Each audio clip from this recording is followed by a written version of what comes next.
శ్రీ విఘ్నేశ్వరాయ నమః. శ్రీమాత్రే నమః. శివాయ గురవే నమః. శ్రీ గురుభ్యో నమః. ఆపదామపహర్తారం దాతారం సర్వసంపదాం లోకాభిరామం శ్రీరామం భూయో భూయో నమామ్యహం.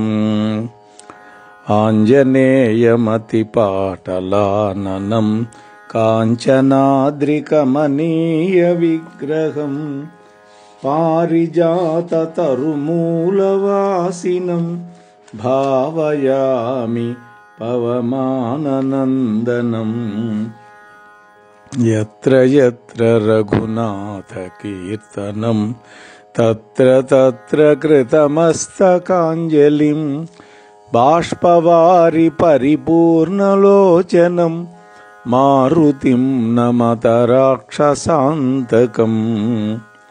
శ్రీరామకృతికర్తారం భక్తలోకశిరోమణిం వందేహం తులసీదాసం మహాకవివతం సకం.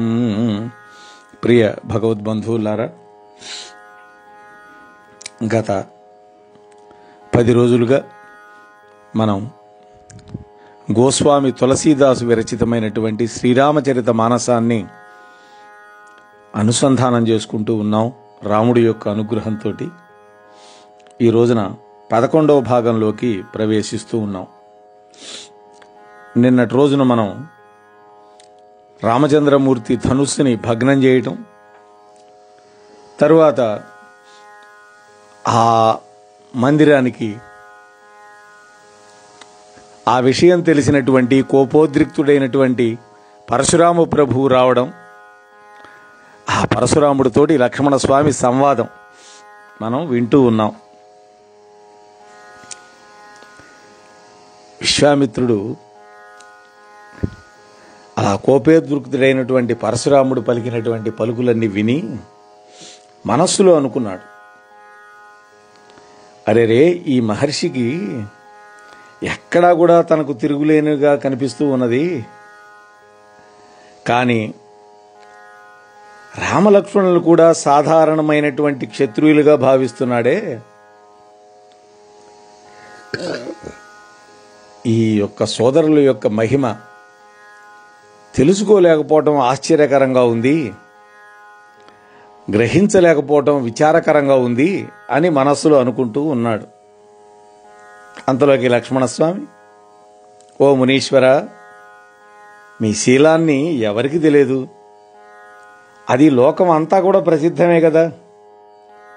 మాతాపితరుల యొక్క రుణాన్ని బాగా తీర్చుకున్నారు, ఇంకా గురువుగారి యొక్క రుణం తీర్చుకోవాల్సి ఉంది. అందుకే ఈ విధంగా మీరు విచారిస్తున్నారేమో అనిపిస్తోంది. బహుశా ఆ రుణం మా ద్వారా తీరవలసి ఉందేమో. చాలా రోజులు గడిచిపోయినవి కదా, వడ్డీ కూడా ఎంతో పెరిగి ఉండొచ్చు. ఎవరినైనా ఒక మహాగణకుడిని పిలుచుకొని రండి, ఇప్పుడే ఆ ముల్లె విప్పి నేను ఆ రుణాన్ని పూర్తిగా తీరుస్తాను. లక్ష్మణస్వామి యొక్క పరుష వాక్యాలు విన్నటువంటి పరశురాముడు వెంటనే తన గండ్రగొడ్డలు పైకెత్తాడు. సభలో హాహాకారాలు చెలరేగినాయి. మళ్ళీ లక్ష్మణుడు అన్నాడు, ఓ పరశురామ, మీరు నా మీద గొడ్డలు ఎత్తారు. ఓ నృపద్రోహి, బ్రాహ్మణుడైనందువల్ల మీరు బ్రతికిపోయారు. మీరు ఇంతవరకు సరి అయినటువంటి యోధుడి చేతిలో పడలా. ఓ భూసురుడా, మీ ఇంట్లో నువ్వు గొప్పవాడివే అన్నాడు. ఈ మాటలు వినేసరికి అందరూ కూడా అనుచితం అనుచితం అన్నారు. అంటే లక్ష్మణస్వామి పలికినటువంటి పలుకులు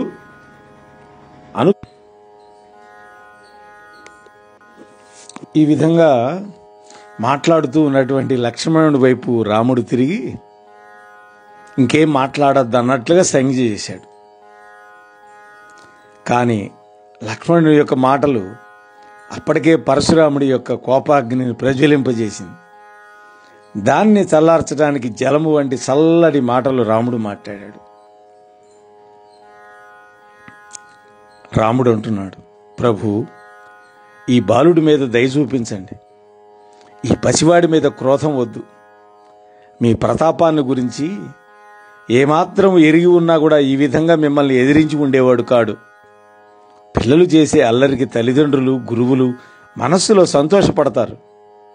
ఇతన్ని బాలుడిగా మీ సేవకుడిగా భావించండి, కృప చూపించండి.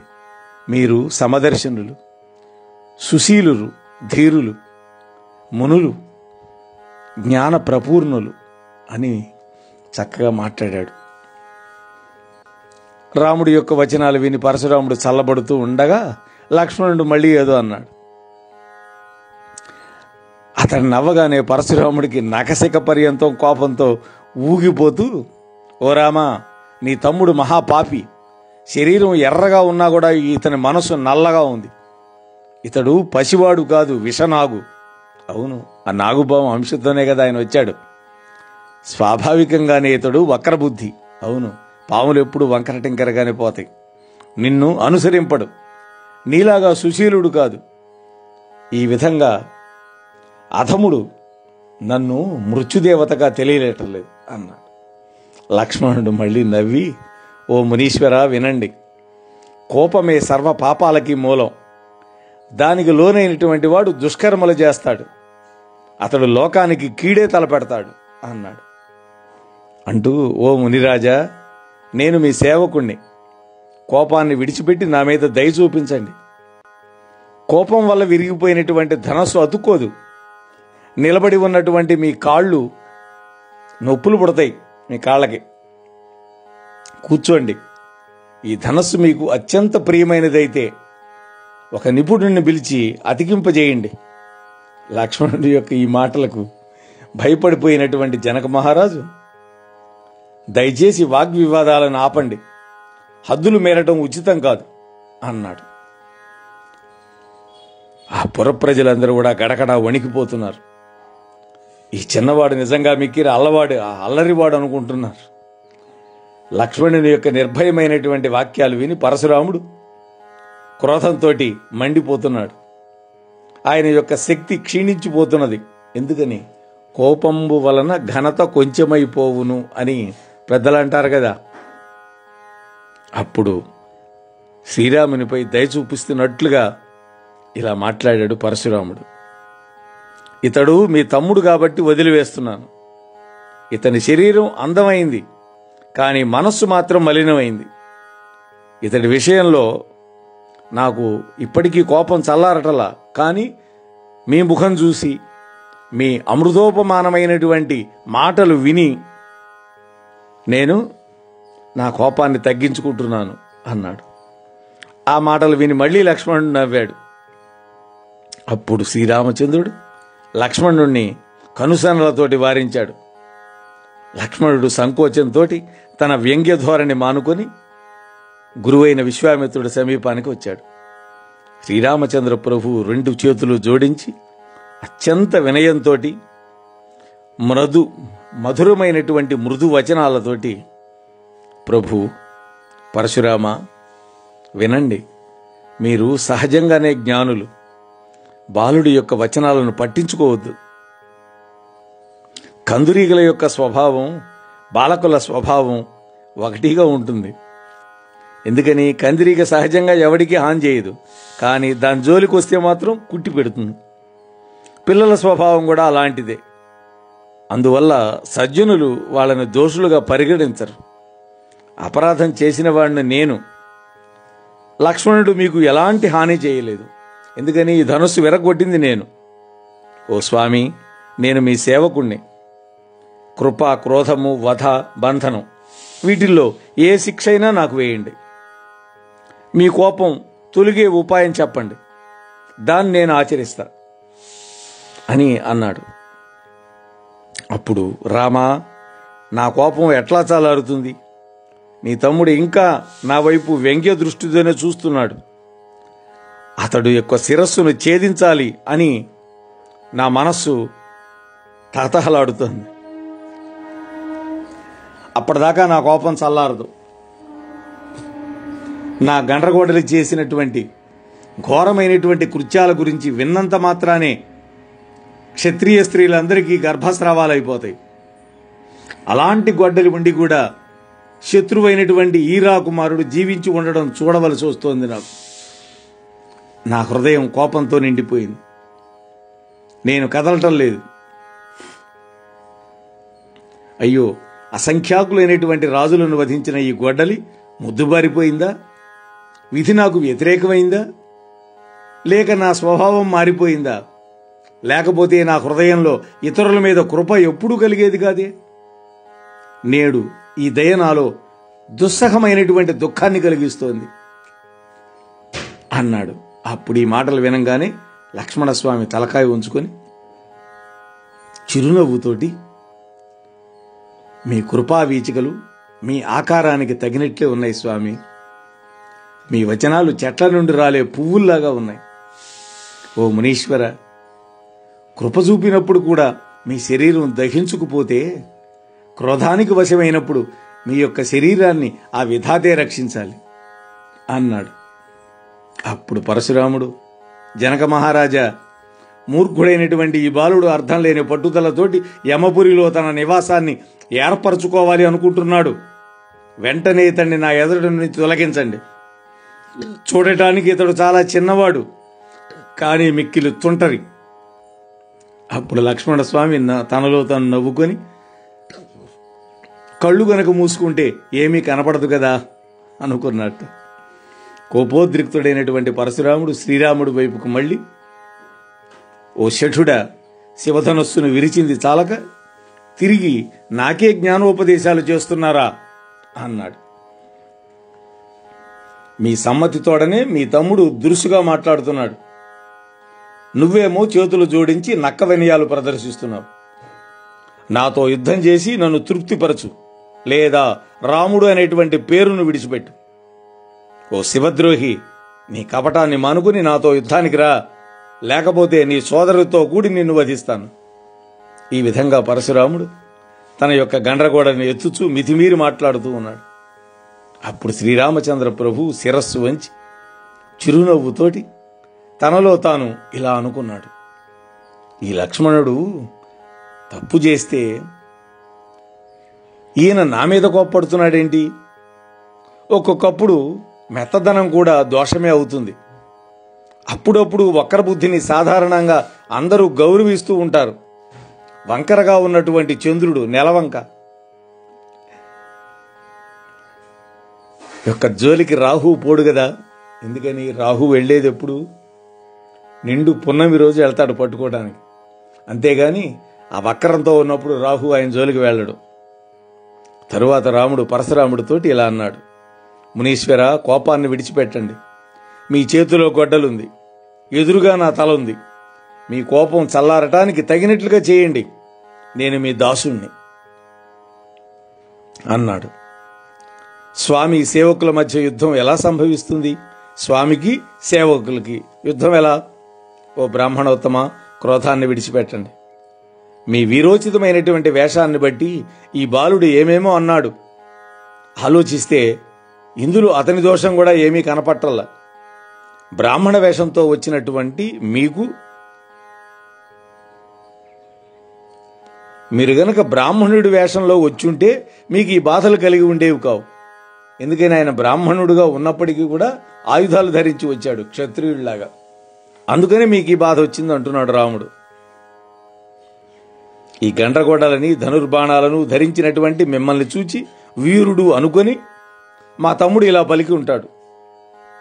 మీ పేరును మాత్రం ఇదివరలో విన్నాడు, కానీ మీ స్వరూపాన్ని గుర్తించల. తన వంశానికి తగినటువంటి రీతిలో అతడు మీకు సమాధానం ఇచ్చాడు.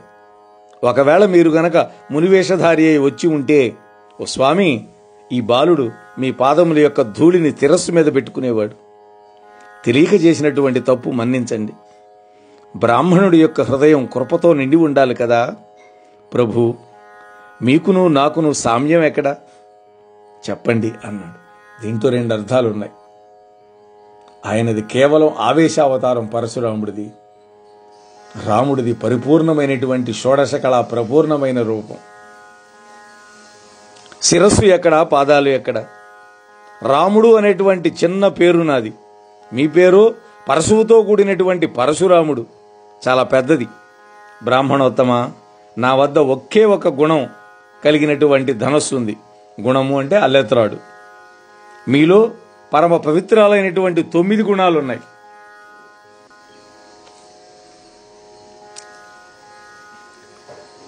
మేము అన్ని విధాల మా ఓటమిని అంగీకరిస్తున్నాం. బ్రాహ్మణోత్తమ, మా అపరాధాలను క్షమించండి. శమం, దమం, తపం, శౌచం, క్షాంతి, ఆర్జవం, జ్ఞానం, విజ్ఞానం, ఆస్తికత్వం, ఇవన్నీ కూడా బ్రాహ్మణుల యొక్క సహజ గుణాలు స్వామి. మా అపరాధాలు క్షమించండి అన్నాడు. శ్రీరాముడు పదే పదే పరశురాముణ్ణి మునీశ్వర బ్రాహ్మణోత్తమాన్ని సంబోధిస్తూ ఉన్నాడు. దానికి భార్గవరాముడు కుపితుడై, నీవు నీ తమ్ముడి వలె కపటివే అన్నాడు. నీవు నన్ను కేవలము ఒక సాధారణమైన బ్రాహ్మణుడిగా భావిస్తున్నావు. నేను ఎటువంటి బ్రాహ్మణుడినో తెలుపుతాను విను. నా ధనస్సు స్రవం, నా బాణాలు ఆజ్యాలు, నా కోపం మండుతున్న అగ్ని, చతురంగ బలాలు సమిధలు, మహారాజులు బలిపశువులు, వాళ్ళని గొడ్డలతోనే నరికి బలి చేశాను. ఇలాంటి రణయజ్ఞాలను అసంఖ్యాకంగా చేశాను. నా ప్రభావం నీకు తెలియదు, నువ్వు చిన్నవాడివి.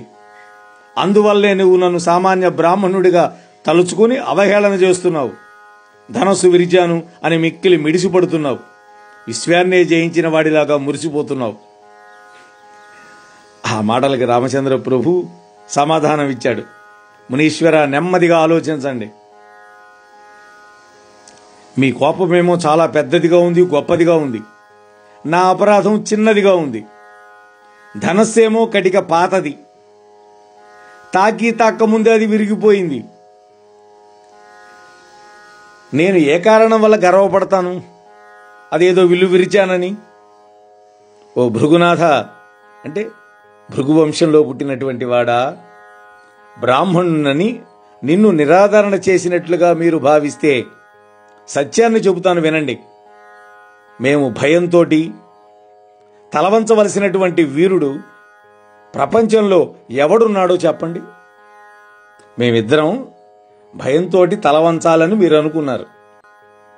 అలా భయంతో తల వంచటానికి మా ఎదురుగా వీరుడు ఎవడైనా ఉన్నాడా ప్రపంచంలో, మమ్మల్ని ఎదిరించే వీరుడు అన్నాడు. దేవతలలో గాని, రాక్షసుల్లో గాని, మహారాజుల్లో గాని ఏ వీరుడైనా కూడా మాతో సమానుడు కాదు.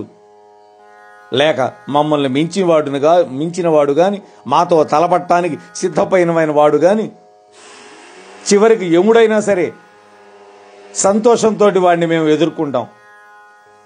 ఏ క్షత్రియుడైనా యుద్ధానికి వెరస్తే తన వంశానికే మచ్చ తెచ్చినవాడు అవుతాడు.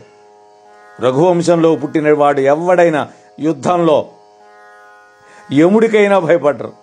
ఇది వాస్తవం. ఇది పొగడ్త కాదు, గర్వంతో చెప్పే మాటలు అంతకంటే కాదు. ఎవ్వరికీ భయపడినటువంటి వాడు కూడా మీకు భయపడతాడు. ఎందుకని? విప్రుడు యొక్క వంశ మహిమ లాంటిది.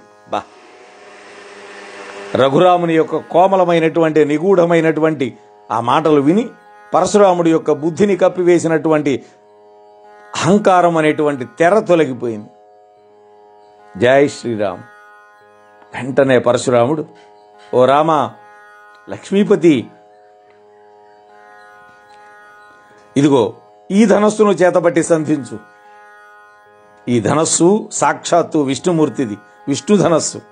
అప్పుడు నా సందేహం తొలగిపోతుంది అన్నాడు.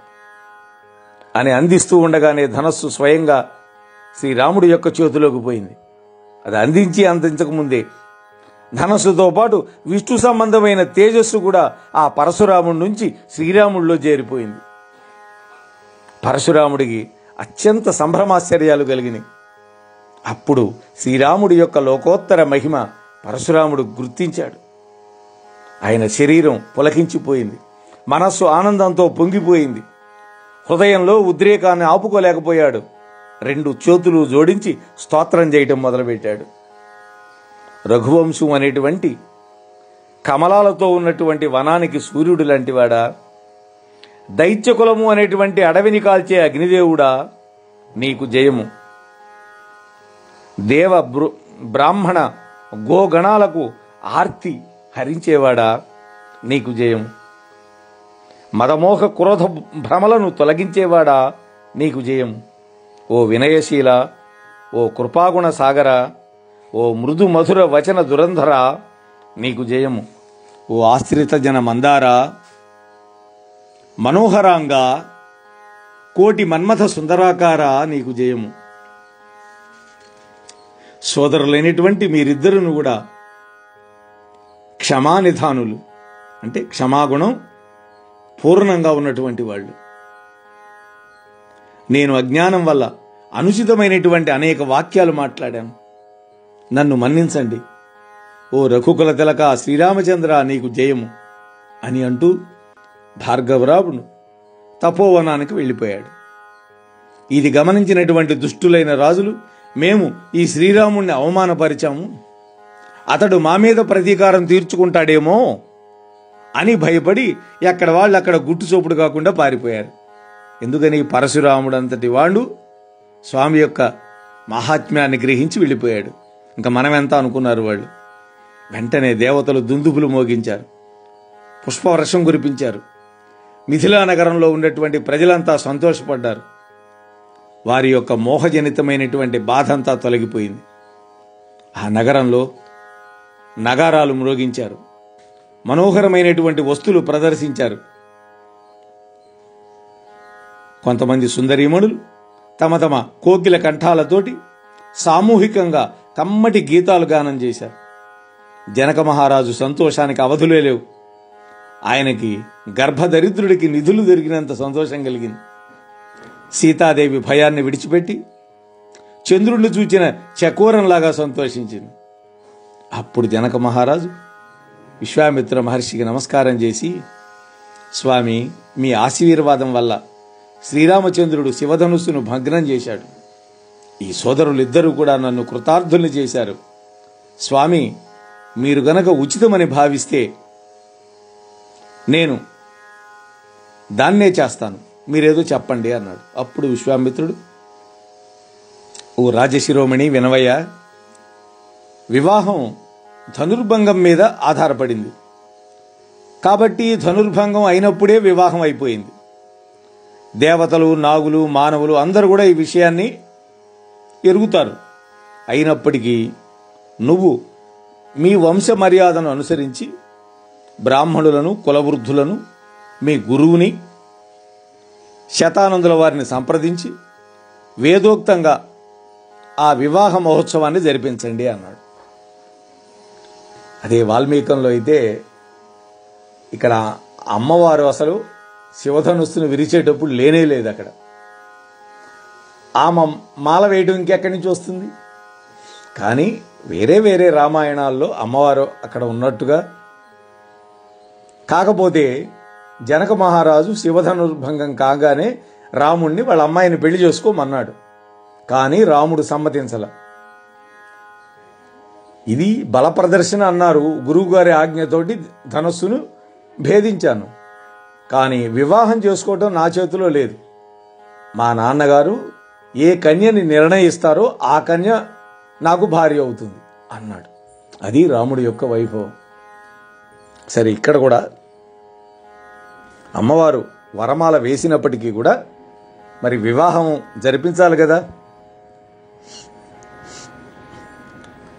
అప్పుడు దశరథ మహారాజుని సపరివారంగా ఆహ్వానించి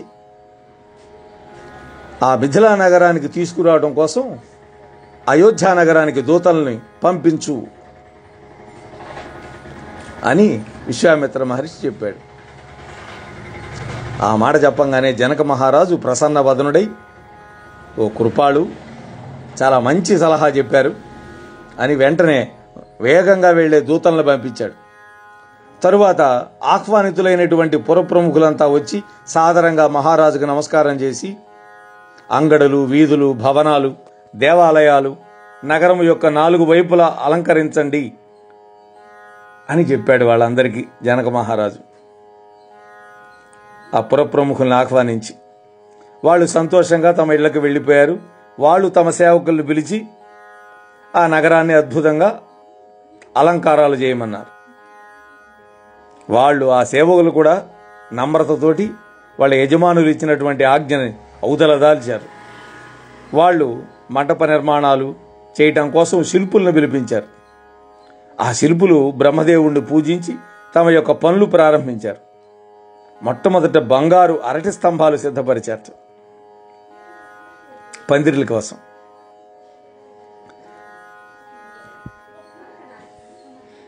అలా వాళ్ళు శోభాయమానంగా ఆ నగరాన్ని తీర్చిదిద్దడానికి ప్రయత్నం చేస్తున్నారు. కొంతమంది మామిడి ఆకులను మణులతోటి, అలాగే బంగారపు ఆకులతోటి, పచ్చలు పొడిగినటువంటి పువ్వులని పట్టుదారాలతో వేలాడేటట్టుగా అమర్చారు. జనకుడి యొక్క దూతలు అయోధ్య నగరానికి వెళ్ళారు.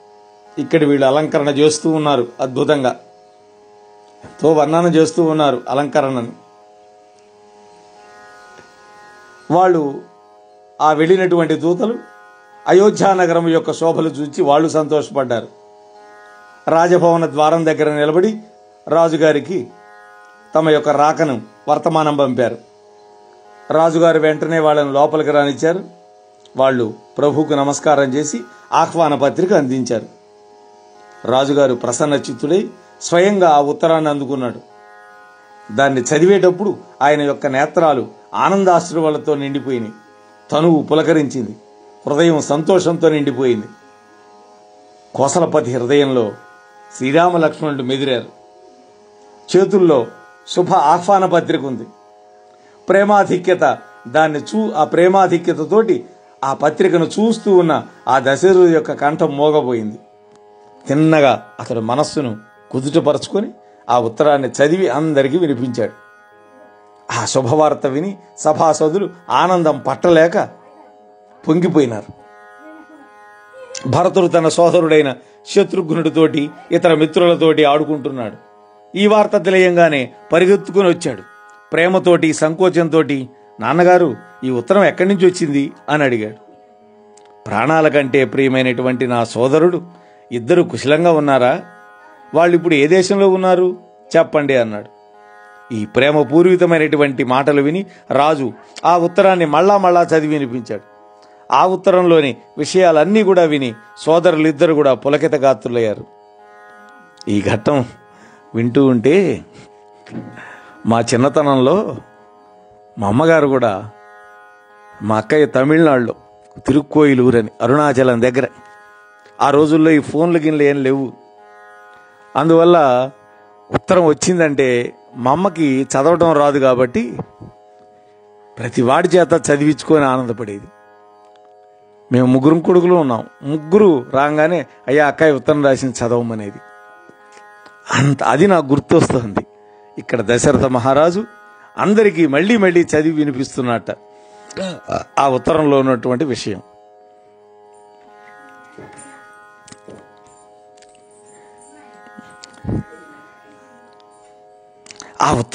ఆ ఉత్తరంలో ఉన్న విషయాలు ఇద్దరు సోదరులు విని వాళ్ళ శరీరాలు పులకించినాయి.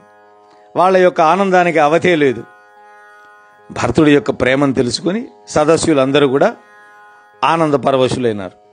రాజు వెంటనే దూతల్ని తన వద్ద కూర్చోబెట్టుకుని వాళ్లతోటి, మిత్రులారా, నా గారాల బిడ్డలు ఇద్దరు కుశలంగా ఉన్నారా? వాళ్ళని మీరు స్వయంగా చూశారా అని అడిగాడు. వాళ్ళు, మహాత్మా, వాళ్ళు శ్యామల గౌరవర్ణులు. ఒక ఆయన శ్యామల వర్ణం వాడు, ఒక ఆయన బంగారు అనేవాడు. మంచి ధనుర్బాణాలు ధరించి ఉన్నారు. కిషోరవస్థలో ఉన్నారు. విశ్వామిత్రుడితో పాటే ఉన్నారు. మీరు వాళ్ళని గుర్తించి ఉంటే వాళ్ళని గురించి చెప్పండి అని అడిగారు. దశరథుడి యొక్క ఆ మాటలు విన్నారు. ఆ వచ్చినటువంటి వాళ్ళు ప్రేమగా, ఓ మహారాజా వినండి, ప్రపంచానికి అలంకారప్రాయులైనటువంటి రామలక్ష్మణులని కుమారులుగా పొందినటువంటి మీ వంటి భాగ్యశాలులు ఈ లోకంలో ఎవ్వరూ ఉండరు. సూర్యుని చూడటానికి దివిటి అవసరమా స్వామి? ఆ సీతాదేవి స్వయంవరానికి పెక్కుమంది రాజులు వచ్చారు. వాళ్లల్లో ఒకరిని మించిన వాళ్ళు మరొకరు. కానీ వాళ్ళల్లో ఎవ్వరూ కూడా శివధనుస్సుని కదిలించలేకపోయారు. ముల్లోకాలలో వీరులమని విర్రవీగేవాళ్ళు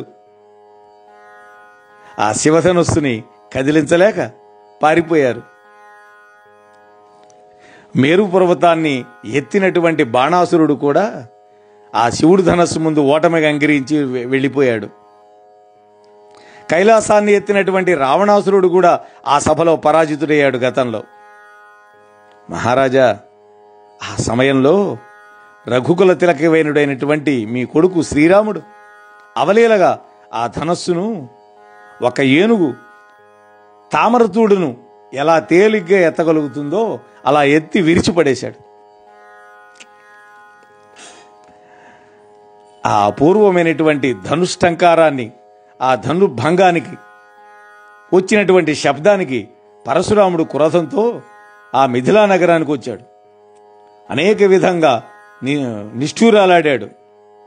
చివరికి మీ కుమారుడి యొక్క శక్తి సామర్థ్యాలు తెలుసుకొని తన విష్ణు ధనస్సును కూడా ఆయనకిచ్చేసి వినమ్రుడై తపస్సు కోసం వెళ్ళిపోయాడు. శ్రీరాముడు అతులిత బలధాముడైనట్లుగానే మీ రెండో కుమారుడు ఉన్నాడే లక్ష్మణస్వామి, ఆయన కూడా మహా తేజ సంపన్నుడు. వాళ్ళ యొక్క సౌందర్యానికి, తేజ ప్రతాపాల ముందు ఎవ్వరు కూడా సాటిరారు అని వాళ్ళు ఆ ఇద్దరి గురించి చెబుతూ ఉంటే ఆ దశరథ మహారాజు ఉప్పొంగి ఆనందంతో నిండిపోయినాడు.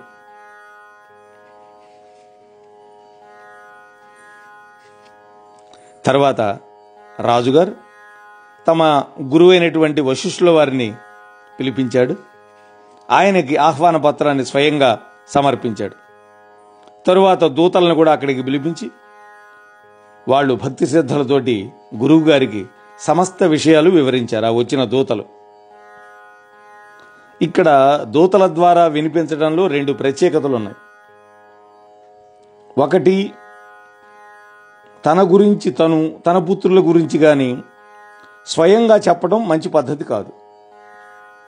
తన పుత్రులైనటువంటి రామలక్ష్మణుల యొక్క ప్రతాపాలను గురించి మరి ఒక్కసారి విని ఆనందించడానికి ఆయనకు ఒక అవకాశం కలుగుతుంది. అందుకని ఆ దూతలనే గురువు గారికి వివరించి చెప్పమన్నాడు. సరే, సంతోషపడినటువంటి వశిష్ఠుడు పుణ్యపురుషుల్ని అన్ని చోట్ల సౌఖ్యమే వెన్నంటి వస్తూ ఉంటుంది మహారాజా. సముద్రం కోరుకోకున్నా కూడా నదులన్నీ వచ్చి ఆ సముద్రంలో చేరతాయి. అలాగే సుఖ సంపదలు కూడా ధర్మాత్మల వద్దకి అయాచితంగా వచ్చి చేరతాయి.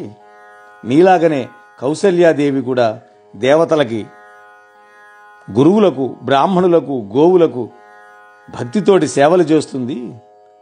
ఆమె యొక్క పవిత్ర కార్యాచరణం పుత్రుడిగా కన్నా నీకంటే కూడా పుణ్యపురుషుడు ఎవరుంటారయ్యా అంటే, రాముడు వంటి కొడుకుని కన్నా నీకంటే పుణ్యపురుషుడు ఎవరుంటారు. అలాగే నీ భార్య, ఆమె యొక్క పవిత్ర కార్యాచరణం ప్రశంసనీయమైంది.